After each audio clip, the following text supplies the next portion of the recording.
오늘 본문의 말씀의 첫 시작은 그곳을 떠나서 갈릴리 가운데 지날새라는 말씀으로 시작하고 있습니다. 이것은 예수님께서 두세 달 전에 이미 이 지역을 지나시면서 많은 사역을 행하셨습니다. 그때 수많은 사람들이 예수님을 따라왔습니다. 예수님의 가르침을 듣고 또 예수님의 병 고치심을 능력을 경험하기 위해서였습니다. 수많은 사람들이 예수님을 따라다녔을 때 예수님은 그곳을 떠나셨다라고 말합니다. 그리고 갈릴리 가운데로 지나가셨다라고 말씀하고 있는데, 이것은 비밀리에 갈릴리 지역을 다니시면서 사역하였다라는 것을 말씀하고 있는 것입니다. 왜 예수님은 비밀리에 이렇게 갈릴리 사역을 지나다니고 계셨을까요? 우리가 생각할 때는 수많은 사람들이 함께 모여서 예수님을 따라다니고 그 사역을 통해서 더 많은 위대한 사역들이 가능할 것이라고 생각하지만 예수님은 그러한 것을 원하시지 않으셨습니다. 홀로 다니시고 비밀리에 다니시면서 하나님의 말씀을 전했고 또 죽은 영혼들을 살리시는 복음 사역을 진행하셨던 것입니다. 왜 그럴까요? 많은 대규모적 사역, 수많은 사람들이 몰려드는 사역에서 반드시 생겨나는 것이 있는데, 바로 누가 큰 사람인가, 누가 큰 자인가 하는 일들이 반드시 일어나기 때문입니다. 우리는 죄인입니다. 이 죄의 본질은 내가 하나님의 자리에 올라가고자 하는 것입니다. 내가 더 높은 곳에서 섬김을 받고자 하는 것, 그것이 저와 여러분 모두 공이 가지고 있는 죄악된 죄의 본성임을 믿습니다. 우리는 그러한 죄성을 가지고 있는 사람입니다. 사람이 많이 모일 때 거기에는 반드시 누가 큰가, 누가 더 섬김을 받아야 하는 자인가 하는 그런 계급이 나타나게 되는 것입니다. 예수님은 하나님의 일은 탁월한 사람을 통해서 수많은 사람들이 몰려오는 그런 것으로 일하는 것이 아닙니다. 하나님의 사역은 하나님 앞에 엎드리고 겸손히 하나님을 의지하는 한 사람을 통해서 일하시는 것입니다.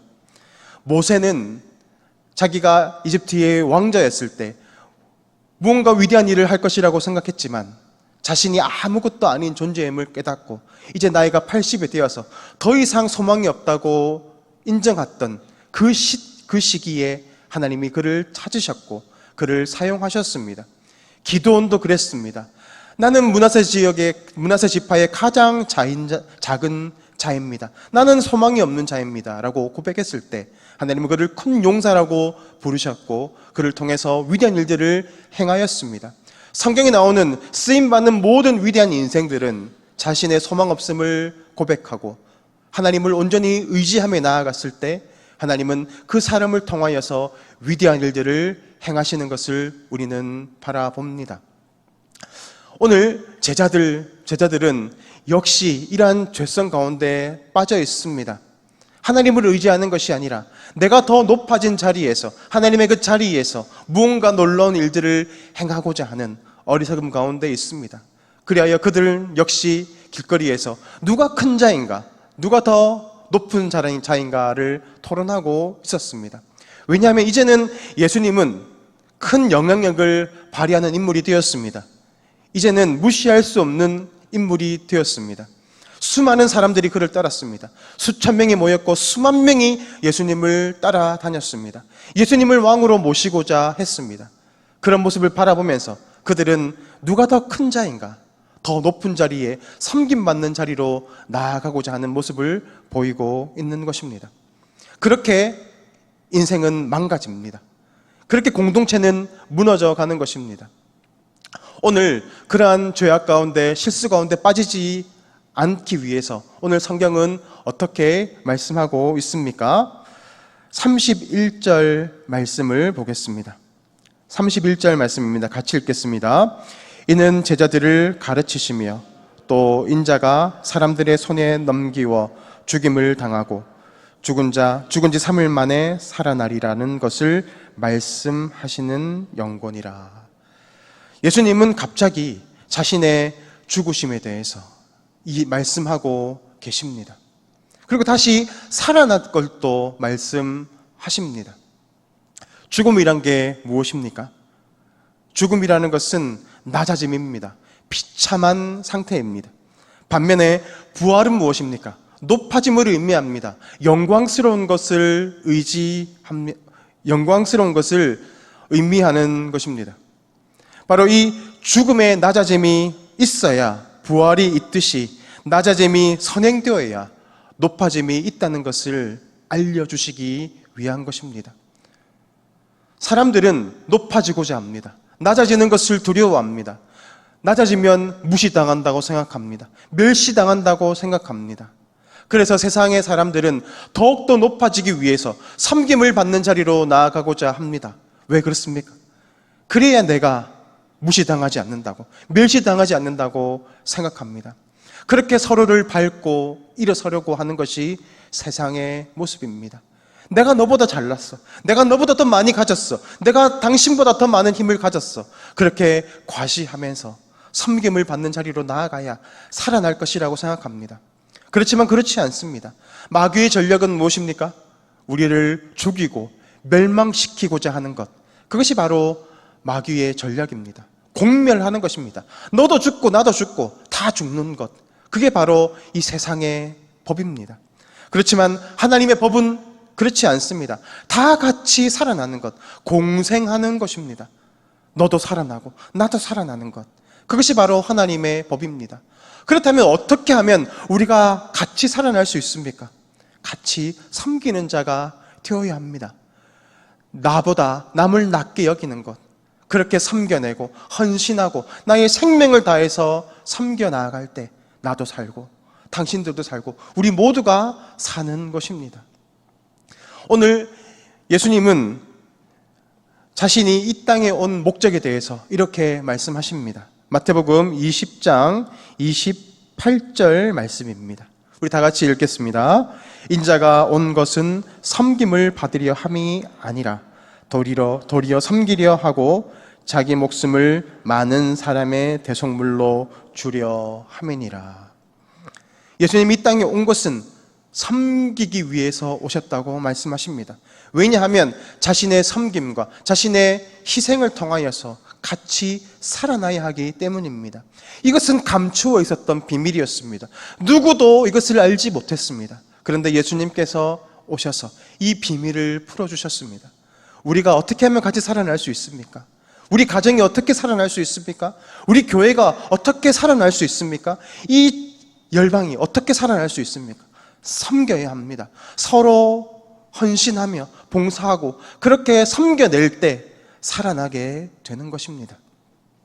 그럼에도 불구하고 여전히 제자들은 그것을 받아들이지 못합니다. 오히려 두려워하는 가운데 있습니다. 제자들은 이 말씀을 깨닫지 못하고 묻기도 무서워하였더라라고 32절에서 말씀하고 있습니다. 제자들은 예수님의 그 말씀을 들었음에도 그것을 감당해내지 못했습니다. 메시아가 고난을 받고 죽어야 한다는 그 사실에 그들은 인정하지 못합니다. 왜 죽어야 하는지 그들은 깨닫지 못하고 있는 것입니다. 그래서 그들은 묻기도 두려워하였고 그 진실에 다가가기도 두려워하고 있는 것입니다.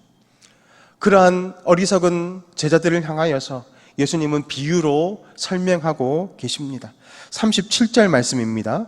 누구든지 내 이름으로 이런 어린아이 하나를 영접하면 곧 나를 영접함이요 누구든지 나를 영접하면 나를 영접함이 아니요 나를 보내신 이를 영접함이니라.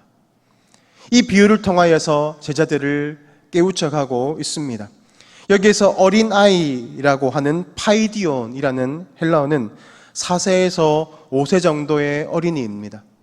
이 어린아이는 어른의 전적인 보살핌과 또 사랑과 헌신이 필요합니다. 그렇지 않으면 이 아이들은 살아날 수가 없습니다. 이 어린아이가 누구를 가리키는 것일까요? 바로 저와 여러분, 모든 사람들을 가리키고 있는 것입니다. 예수님께서 자신의 목숨을 주셔서 희생하고 그렇게 섬겨내었을 때 우리가 살아나는 것처럼 너희들 역시도 서로를 섬기고 서로를 위하여서 희생하며 살아야 한다라는 것입니다. 그것이 바로 나를 영접하는 것이고 바로 하나님을 영접하는 하나님의 뜻을 이루어가는 것이라는 것을 말씀하고 있는 것입니다. 세상은 높아지려고 합니다. 더 많이 가지려고 합니다. 더 섬김의 자리로 나아가려고 합니다. 그렇지만 하나님의 방식은 그 반대입니다. 오히려 하나님의 높아지심은 오히려 더 바닥까지 낮아지는 것입니다. 아니, 바닥이 아니라 무덤에까지 낮아지는 것. 그것이 하나님의 높여주심입니다. 그리고 하나님은 그 낮은 곳에 하나님의 은혜의 물을 채워 넣으십니다.